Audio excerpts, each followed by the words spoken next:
While most modern games instill fear through helplessness and panic, Dead Space instead gnaws at your psyche through phenomenal tension building, a claustrophobic atmosphere, and the constant feeling of, wait, what the hell was that?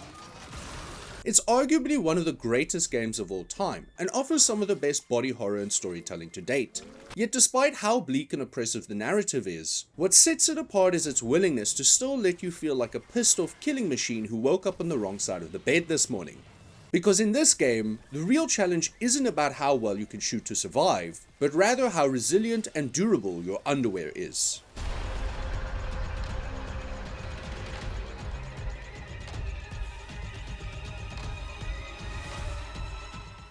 Now, with the original release having come out in 2008, you'd think the remake had some serious heavy lifting to do in order to keep it relevant with the modern gaming experience. I mean, most games barely survive a decade if they're lucky. Well, all praise be to the marker, because Dead Space, whether new or old, remains an absolutely timeless masterpiece. And even though the remake made a few noticeable changes to it, the overall core experience still holds up as a fantastic white-knuckle fear ride right from start to finish. Starting with the action and combat, this was the part that had quite a noticeable change from the original, and yet somehow still kept the feel of the game almost perfectly intact. Rather than sprinting at you like they're trying to get the last can of spam in a Hawaiian zombie shelter, the necromorphs this time are much slower, tankier, and just generally more imposing.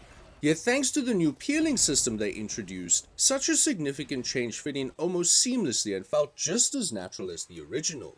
It's basically like Dead Island 2, where you rip entire chunks of flesh off from enemies based on where you shoot them.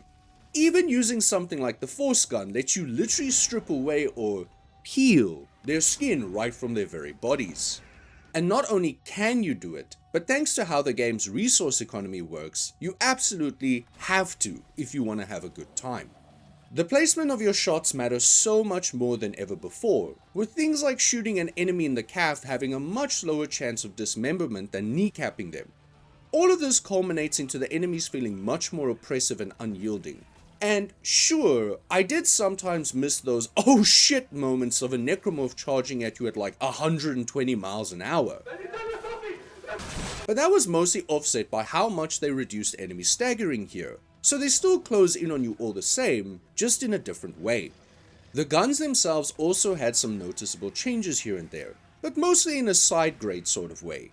They were still incredibly fun to play around with, and all the remake did was make the guns that were ass in the original much better, and the guns that were better a little bit more ass.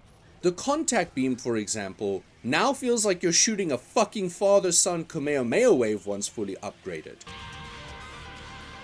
But conversely, certain guns, like my personal favorite, the line gun, felt like they had much less oomph this time around. Despite the changes though, the overall balance of your gear is fine, and once kitted out, you're still going to be making fuck on anything that so much as looks at you in a funny way. But, speaking of balance, there is one grievance I have towards the combat, and that's with how the difficulty was handled. I'm typically not someone who gives a shit about a game being especially punishing or not. In fact, I usually despise the ego gamers who do. Where this game put me in an awkward place though was with how awkwardly it handled the balance of the different difficulty levels. I really love that the game adapted to your skill level and resource management, meaning that if you start getting a little too cocky, it's going to grab one of those necromorph limbs and take your ass to Pound Town. Where the problem comes in though is that the baseline standard of difficulty was on the easier side, yet simultaneously all over the place, which led to some of the most dogshit terribly balanced moments ever. Now you might be thinking, just go hard mode dork, it's not that complicated.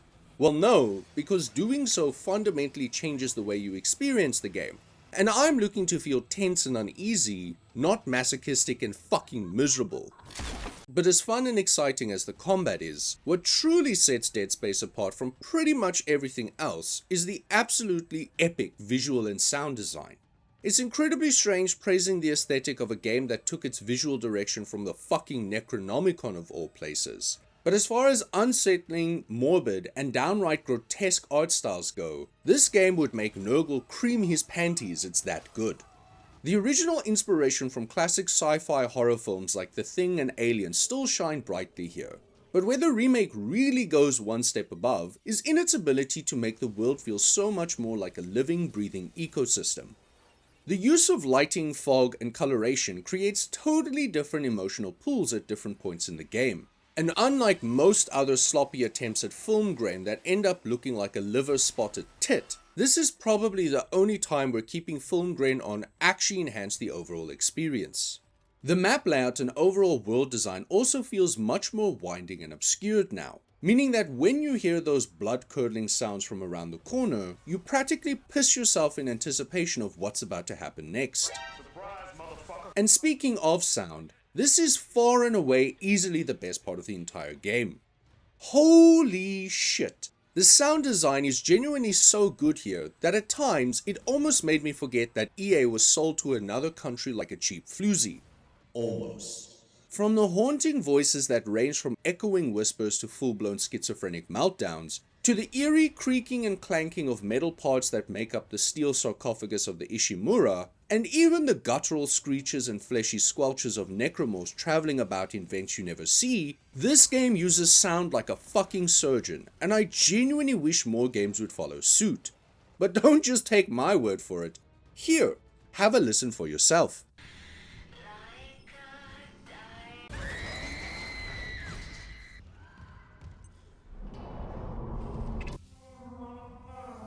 However, much like with the combat, I yet again have one pretty major grievance with the sound design in this game.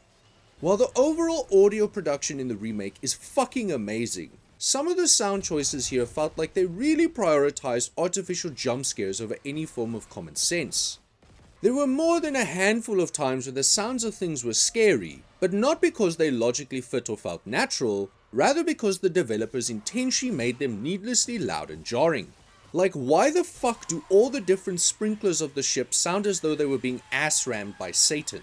Even with it being the oldest ship in the fleet, this is only about 6 days after the marker was taken on board. They should not sound as though they have 600 years of rust built up on them. Another good example is the overly exaggerated sound that plays at the start of the video calls. I'm so fucking sorry, but turning them from minor unexpected static noises to the Iron Giant having his testicles electrocuted was so fucking unnecessarily obtuse just for the sake of a few cheap jump scares. There were a few other moments like these that felt cheap and undeserved, and while not enough to completely detract from the overwhelmingly great sound design, they still did annoy me pretty consistently here.